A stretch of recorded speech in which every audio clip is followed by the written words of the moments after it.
Ever since some of the excerpts from Andrew McCabe's new book have dropped, Donald Trump has been lashing out, especially in regards to the discussion about using the 25th Amendment to get Trump out of office.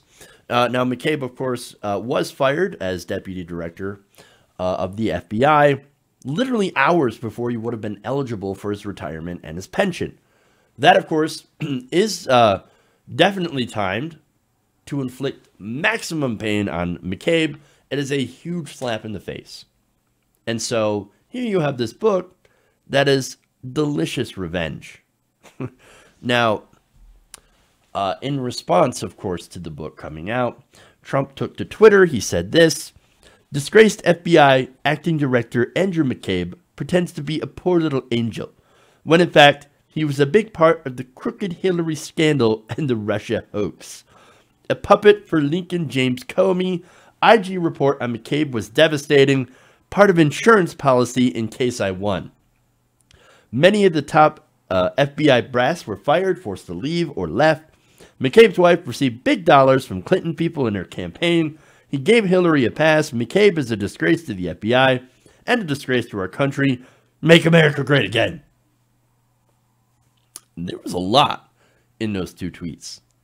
Wow. Oh no, Andrew McCabe was part of an insurance policy just in case I won. Oh, you mean the victory that nobody thought that you would actually have? Okay, that's really strange. But you can, this, it's all of this. It's just conspiracy theories, man. He's just pulling everything out of his hat, and he's throwing it at the wall, and he's seeing what sticks. And so far, I mean, none of this stuff is true at all. Nonetheless, speaking of disgrace, we're going to, I'm going to read some tweets here. Social media corrected the president. Bradley Moss says, your own former personal attorney stated that he couldn't allow you to sit down with Mueller without a written script, lest you perjure yourself. Now, if I recall correctly, that is one of his attorneys, I think it was John Dowd, that quit because Trump's a moron. He's like, oh my God, the guy's going to perjure himself, and then I'm going to get in trouble. What are you doing? You can't just sit down with an interview. You can't outthink Mueller. And so he is a raging moron. And he's been through a lot of lawyers. Rudy Giuliani is probably about the worst lawyer that he's had, but he's had others that just couldn't take it anymore. We're done. Now, there's more.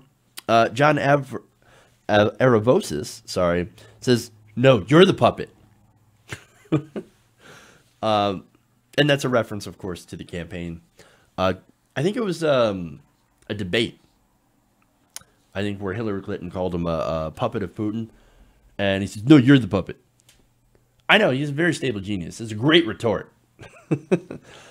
Joy Herstelenhan says, POTUS is entering enraged tyrant zone, where his revenge will be dangerous in the second term.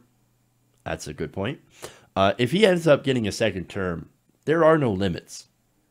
I hope that will not happen, but I mean, we could only see. We can only wonder. Now, continues, the GOP is allowing this man to go without a challenger in 2020 is unleashing a monster. And look, if we don't run a populist like Bernie Sanders, I think it's very likely we're going to get screwed. Bernie Sanders, or to a lesser extent Elizabeth Warren, actually I think would have a pretty good chance. No, you put up Kamala Harris or somebody like that, or Beto. I'm really worried about what would happen. Brooklyn Dad Defiance says, you don't believe in anything except stuffing your own pockets at the expense of any sucker who will believe you. A third-rate racist carnival barker spewing lies constantly. You are a disgrace to humanity. I can't argue with that. Nats45 says, President Trump continues to berate anyone who can tie him to the many Russian contacts he has. He exhibits guilt every day with his behavior. Innocent people don't act like this. Look, personally, I think Donald Trump has laundered money for the Russians. This is not the actions of an innocent person. He's guilty of something. I don't know what it is. He's guilty of something. And I think a lot of you would not be surprised that he would be guilty of something. He acts like someone who is, criminal. Anyway, and it's just up to us to actually prove it, to get into his bank accounts, to get into his tax records. Why do you think he's had the world's longest audit? As far as the Russians go, look, I don't know if there's collusion, right? But the reason that I'm saying go after his tax returns, go after his financial information, is that I think that there is money laundering. He's probably laundering money for the Russians. Those are the only people that would ever loan him money. And look, they've overpaid massively for space in Trump Tower. What is the most effective vehicle for money laundering, for transferring large sums of money? Real estate, especially real estate in New York. Not only that, but you have the Trump Tower Moscow deal, which he apparently had worked on thanks to at least Michael Cohen and his admissions. And at least Michael Cohen worked on it well into the campaign and even after he won the nomination. There's a lot of very interesting stuff on there about that.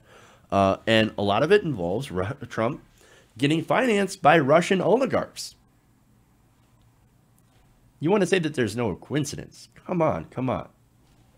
No, I think Trump owes a lot of money to a lot of people because he can't help but go bankrupt. He's been bankrupt 6 times. His daddy is no longer there to bail him out. He probably blew through his $400 million inheritance from his dad and bungled pretty much every real estate deal that he's ever had. He's got to owe money, and that, of course, would make you susceptible to another country, a foreign country's influence. But that's just me. Anyway, Roy Meredith says, part of me is actually glad our president has the mental capacity of a child. It means that even I could become president someday. It used to be you could look up to, the president of the United States as a smart person. Even if you didn't agree with him, you would understand that at least they knew stuff, they were smart, they were hardworking, they applied themselves. In this case, nope, not at all. There's no respect. He's literally the laziest person that has ever occupied that office. 7 hours of executive time. He's got his own golf simulator, which, by the way, sounds badass, and I would love to have it. But you're also supposed to be working. But when he's not going to Mar-a-Lago, he's using the golf simulator. He's eating cheeseburgers, watching Fox and Friends, and drinking Diet Coke. That's the president's day. It's almost like a dream job, except that you're actually supposed to do things. But, apparently he's living his best life on our dime. All right, there's more. Real PA Dissident says, I see you're back to being scared again today. And look, let me just point out that not long after these tweets, Trump decided that he would sign the bipartisan border legislation, right, where he gets $1.375 billion to build some steel slats, but also is saying that he's going to declare a national emergency in order to build wall, right, in order to build his wall. So, distraction, totally distraction. But Paul Kirk, more tweets here. Not in case you won, in case you abused the justice system, which you have. Looking forward to your pardons of Donald Trump Jr., Jared, Ivanka Trump, and Eric Trump. That will start something. Nothing would make him look even more guilty than when he starts pardoning people that are involved, that are part of his campaign. We're looking at Paul Manafort here.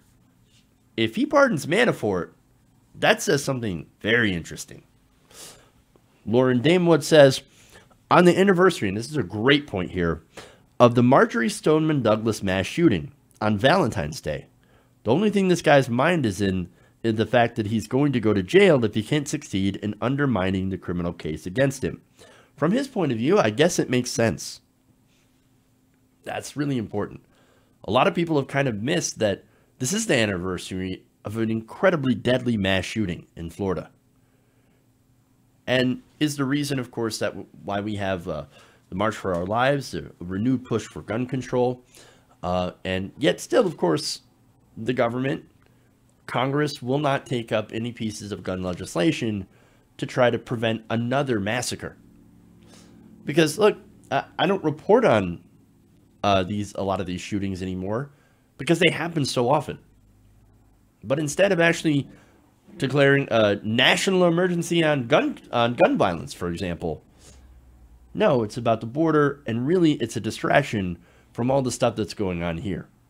So, and to make that point, Mark Hackett says, number of publicly known indictments, guilty pleas from and to Mueller, 34 people and 3 companies.